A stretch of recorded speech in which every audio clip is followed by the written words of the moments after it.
sa pamamagitan ng paggamit ng katagang ni Rizal. Subalit, hayaan niyang sa bitingkod, magitin ko kabaliktaran sa pagkatapos ng aking talumpati. Dahil mukhang dancing na kayo eh. Alam niyo, sinulat ng ating pambansang bayani sa kanyang tulang kalawagan Tud Filipina o Tud Filipina Youth. Ang mga katagang, ang kabataan daw ay pag-asa ng bayan. Minsan do'y ako pinapakilala, ginagamit palagi ang katagang yun. Subalit, para sa akin, hindi ako naniniwala sa katagang yun. Dahil sino mang magsasabi sa akin na ako ay pag-asa ng bayan, ang agad doon tatanungin sa nagsabi sa akin yan ay, kung pag-asa ang tawag mo sa akin, ano ako ngayon? Porkit ba ako ay bata, ako'y tiga-pakinig, tiga-palakpak, tiga-kaway, at tiga-ngiti na lamang. Porkit ba ako ay bata, sunod-sunuran na lamang ako sa nagkataong pinanganak sa akin ang una sa mundo. Suriin natin ang pansamantalang salitang pag-asa. Hindi ba ang salitang pag-asa tumutukoy sa panahon na darating pa lamang? Hindi ba ang salitang pag-asa tumutukoy sa lugar na mararating pa lamang?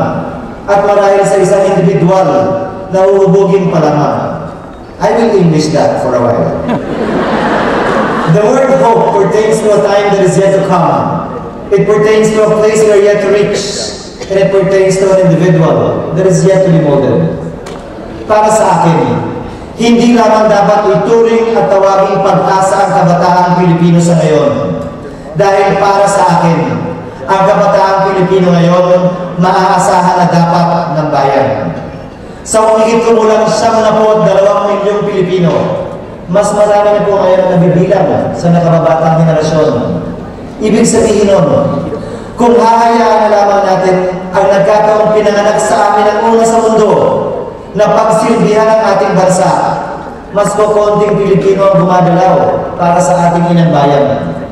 Subalit kung bawat Pilipino lamang sana, bata man o tanda, kung bawat Pilipino lamang sana naninirahan man sa Pilipinas o sa labas, bawat Pilipino lamang sana, babae o lalaki, mayaman o mahirap, may itsura o wala, nakapag-aral o hindi, kung bawat isa lamang sana sa atin gagawin ang kaya, pwede at dapat nang gawin, naniniwala po akong walang dahilan para di natin malampasan anumang hamon at pagsubok, anumang dagok ng panahon at tadhana na kasalukuyang ibinabato sa atin ng Diyos ng Panginoon at marahil ng kasaysayan.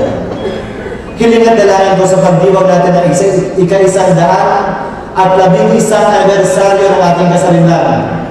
Huwag lamang natin baliktanawan ang kasaysayan. Ating harapin ang kasaysayan, uhubugin pa lamang ng bawat isa sa ating narito ngayon. Mas mahalaga para sa akin ang kasalukuyan at hinaharap. Pagpulutan natin ang aral ng nakaraan. Pagpulutan natin ang aral ang kasaysayan. Subalit palagi tayong tumingin patungo sa dapat nating paroonan. Dahil sino mang naglalakad palagi at nakatingin sa likod, nadadapa at hindi makakarating sa kanyang paroonan. Marami kong nag-iisip na kaya ako gumagamit ng wika ng sarili natin. It's because I cannot really English very well. So, as I always do, allow me to close my speech by sharing with you a short prayer. I always make it a point to end my speeches in this manner.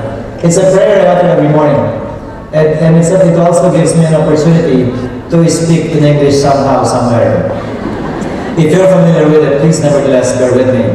It goes, Lord, grant me the serenity to accept with patience the things that I cannot change. Grant me the courage to change the things that I can.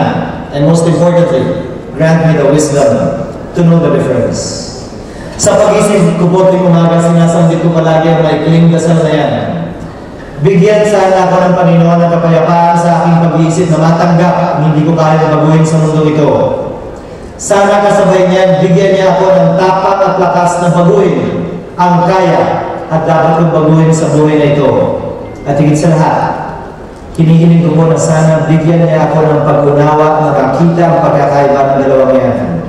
Naway sa bawat hamon at pagsubok na aking kaharapin, magtagumpay man ako mabigo, kailanman di ko isipin na ito'y walang dahilan at walang kakainatnan. Gayon man ang bawat isa sa anak dito sa atin. Bago tayo lumisan sa napakagandang bulwarang ito, Sambitin ninyo kung mabibigyan kayo ng pagkakataon ng maikling dasal na yan. Tuwing may hamon o pagsubok na tila hindi nyo kaya at tila hindi ninyo malampasan. Dalangin ko po ang tagumpay ng bawat isang narito ngayon. Dalangin ko po ang tagumpay at tunay na kalayaan ng ating bansa sa hindi malayong hinaharap. Taos-puso nagpapasalamat po ako sa lahat na nagpaanyaya sa amin na dumalo at maging bahagi ng inyong pagdiriwang sa ito. Lalo-lalo na kay Darla. Kanina ko po hinahanap si Ting para ibigay sa kanya yung bato. Maraming salamat.